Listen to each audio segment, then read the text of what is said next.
लग्नाच्या आधी पण काय भारी जिंदगी होती. काही बी रिकामे काम करायचे आणि रिकामे काम केले तरी कोणी विचारणार नव्हतं. लग्न केलं आणि वाटोळं झालं. ओय, मनानेच काय बोलू राहिले? पागल बिगल झाले काय? मी पागल झालो नाही, तो आम्हाला पागल केलं. कस काय? मी कसं पागल केलं? मी काय करून दिलं का तुमच्या डोक्याला? नाही बा, तो काहीच गलती नाही. मला चालूच होती लग्नाची. माझी तर काही काळजीच नाही ना कोणाला. मी तर नोकरी नाही या घरातली. मला इथं नुसतं धुण्या धुवायसाठी आणि भांडे घासायसाठी ठेवलंय. अरे मला तू लई काळजी आहे. काळजी करता बाई तुम्ही महिलाही. तुला सकाळच्या नाश्त्याचा ताण नाही हो म्हणून डायरेक्ट संध्याकाळी उठतो ना. तुझ्या हाताला वजन आहे हो म्हणून तो चांदीचे कडे इकून टाकले मी. तू आम्ही चांदीचे कडे इकले. तुला वजन आहे हो म्हणून इकले. काय रागाने पोरायला माझ्याकडं? ते काय तुझ्या बापाने दिले का? मी मायावरून आणले होते ते. अरे दुसरे करून दे मी तुला लोखंडी. अरे लोखंडाचे कडे कोण घालता हातात? तुला करायची मतलब आहे ना. ते लोखंडाचे असो चांदीचे असो, तुला त्याच्याशी काय घे नाही.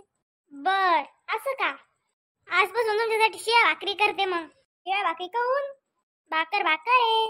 ताजी असू कशी असू कशी पण कोंबायची. तुम्हाला खायची मतलब.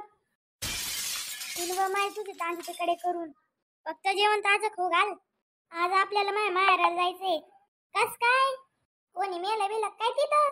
तुम्ही तर मरायचीच वाट पाहता फक्त. मला सोन्याची अंगठी करणार आहे म्हणून म्हणलं. अरे वा, सोन्याची अंगठी? तसं तर मला अंगठीचं काही एवढं घेणं नाहीये. पण सासरे भाऊने एवढं प्रेमाने बोलले तर त्यांना कसं नाही म्हणता येणार. सासरे भाऊने बोललेलं जाणच पडन. आठवा मग लवकर. मला आटप म्हणतीन तू 5 घंटे लावती कप करायला. अरे पिंटे, जावे बुवा आले. कशाला चोपडेपणा करता सासूबाई? दिसलं नाही तुम्हाला आलं म्हणून. जावई बुवा यायला काही तकलीफ तर झाली नाही ना? इतकी काळजी का सासरे बुवा? मग मला लई काळजी आहे तुमची. अव तुम्हाला माहिती खरंच लई काळजी असते ना. अशी बिना मेंदूची बायको माझ्या गायात नची टाकली. जावई बुवा उन्हातून आले म्हणून गरम झाले तुम्ही. या वाचा थंड वादरसक. दाजी काय घेता? थंड आण काही. बर आणू का? अरे साल्या, पाणी खाऊ घालतो का मला? दुसरं काही आण. बर, आमची पोरगी तुम्हाला काही परेशान करत नाही ना? अहो सासूबाई, तुमची पोरगी पूर्ण डोक्यात जायले. तिचा दिमागात काम करीत नाही कधी कधी. हाव ना जावई बुवा, ती पहिल्यापासूनच अशी आहे म्हणून तिला चांगला नवरा नाही भेटला. मारतान भाऊ तुम्ही मला. चला मी लागते आता स्वयंपाकाला. द्यायला लागल ना तुम्हाला.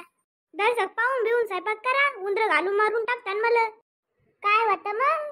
तिकडं तुम्ही मटण खाता, काही होतं का तुम्हाला? जन्म भारतात होईल, चायनात नाही बरं उंदर बेंक खायला.